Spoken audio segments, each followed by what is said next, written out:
মা চাইলে কি না হয়, সব কিছুই সম্ভব। সত্যিই তাই, আজকে তাই ঘটলো আমার সাথে, আমার দিদির সাথে। কালকে ঠিক করেছিলাম একটা অন্য জায়গায় যাব, একটা অন্য কাজে যাব, সত্যি কথা বলতে। কিন্তু আজকে সকালবেলা তখন 10:30টার সময় আমরা ডিসিশন নিলাম যে আমরা যাব শ্যামসুন্দরী মন্দিরে। এই নামটা কিন্তু অনেকেই শুনেছো, আবার অনেকেই জানো না। কিন্তু আমাদের ইচ্ছা হলো আমরা ওখানে যাব আর মায়ের পুজো দেবো আর মাকে দেখবো মন ভরে। তো যেই বলা সেই কাজ, বেরিয়ে পড়েছি। কিন্তু আমরা কিন্তু চিনি না। এবার শ্যামসুন্দরী মন্দিরের একটা নাম্বার ছিল, সেটা সব ভিডিওতেই ছিল। সেখানে ফোন করে জানলাম যে তোমরা ওলা করে আসলে সুবিধা হবে, পুরো লোকেশনে পৌঁছে দেবে। আর যদি আমরা ট্রেনে করে যাই, পুরো শিয়ালদার থেকে নেমে ওই পারে যেতে হবে। অনেকেই আবার চেনে, অনেকেই চেনে না, এই জন্য আমরা একটু কনফিউজ ছিলাম।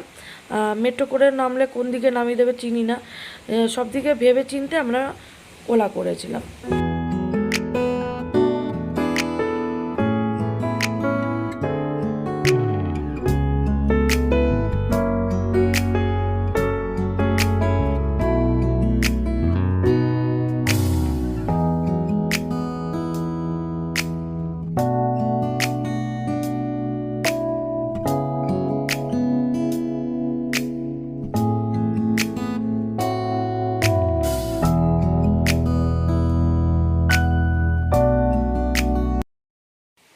সত্যি বলতে আমরা ওলাটা যে বুক করেছিলাম একদম পারফেক্ট করেছি, কেন ওলা ছাড়া আমরা এই জায়গাটা আসতে পারতাম না। আর যদি শিয়ালদার থেকে আসতাম, অনেকটাই ডিস্টেন্স, মানে শিয়ালদায় নেমে ওখান দিয়ে অটো ধরে অনেকটাই রাস্তা, তারপর হাঁটা পথ রয়েছে।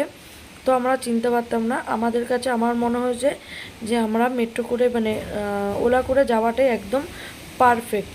আমরা এই পৌঁছেও গেছি, সামনেই মন্দির, আর এখনও মন্দির সবে বন্ধ হয়েছে। আর মন্দির থেকে কিছুটা দূরে ঢুকতেই এই ছোট ছোট কয়েকটা দোকান দেখতে পেলাম, সেগুলো বন্ধ হয়ে গেছে। এখন মন্দির বন্ধ হওয়ার টাইম। অ্যাকচুয়ালি আমাদের সকালে আসার উচিত ছিল, আমরা গেছি বিকালে। আর বিকালে খোলে 4টে থেকে 8টা অবধি। আর মন্দিরে পুজো হয় 6:30 থেকে শুরু হবে পুজো, 8:30 9:30টায় শেষ হয়। আর আমরা মন্দির যেহেতু খোলেনি, আমরা এখানে একজনের বাড়ির সামনে, মানে মন্দিরের পাশেই একটা বাড়ির সামনে বসে আছি আমি আর দিদি। কিছু করার নেই, আমরা একটু লেট করেই এসি। সকালবেলা যদি 7টার থেকে 1টা অবধি খোলা থাকে, সকালবেলাও একরকম ভোগ দেয়, তারপর মন্দির বন্ধ করে। আমরা যেহেতু বেলা করে ঢুকেছি, আমরা এই জন্য বসে রয়েছি, কখন 4টে বাজবে তারপর পুজো দেবো, তারপর বাড়ি যাব। আর এখানে দেখো একটা বয়স্ক মহিলা, একদম ছোট্ট একটা ঘর, মানে ঢুকতেই শেষ, সেটা আমার চোখে পড়লো, সেটাই আমি তোমাদের শেয়ার করছিলাম আর কি। আর এখানে দেখো মন্দির খোলার টাইম হয়ে গেছে। এখানে আমি ফুল মালা, ঠাকুরের একটা ফটো, মিষ্টি, চাল, কলা, উনি যে যে জিনিস ভালোবাসে খেতে, সেগুলোই সবাই দিচ্ছে। আর আমিও ভাবলাম আমিও দেবো। তো সব নিয়ে টিয়ে একবারে পুজো দিতে ঢুকছি। আর এখানে ঢুকতে না ঢুকতে প্রচুর ভিড়। আর এইখানে হচ্ছে যা হট করে ঠিক করলাম, মা ডাকলো, আমি চলে গেলাম। এই যে মন্দিরটা, আমি চলে এসেছি। একদম ঢুকতেই আমি যেটা দেখতে পেলাম, একটা বাচ্চা মেয়ে, মানে মানে কি বলবো, একটা বাচ্চা মেয়ে যেন আমার দিকে তাকিয়ে আছে। আর এত আকর্ষণের মুখটা, মানে তোমাদের আমি বলে বোঝাতে পারবো না, তোমরা একবার যাও, দেখলে বুঝতে পারবে। তোমার দিকে মানে তাকিয়ে আছে, আর তোমাকে কিছু যেন বলতে চাইছে।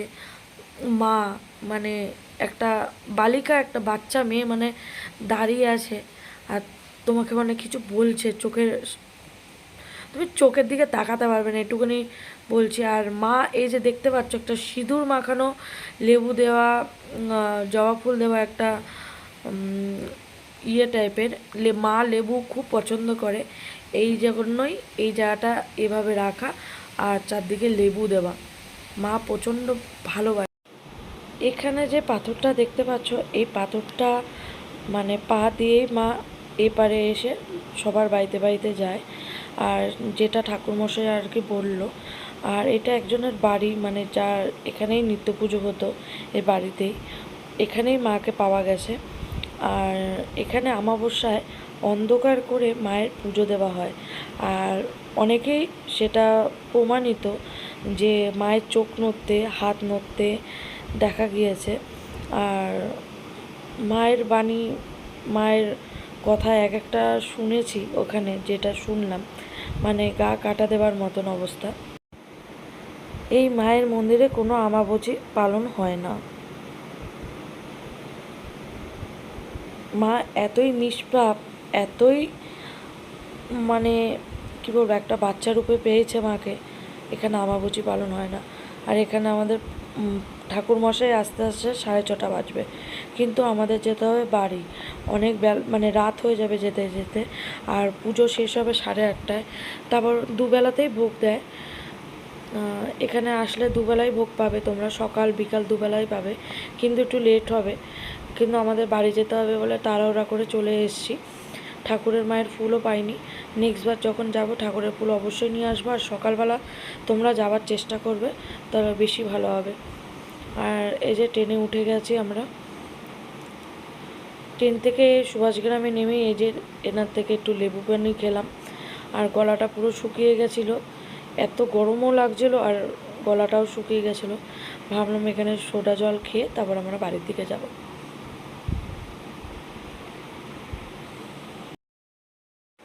বাড়ির সামনে চলে এসেছি আর মেয়ের ছেলের জন্য খাবার নিয়ে যাচ্ছি।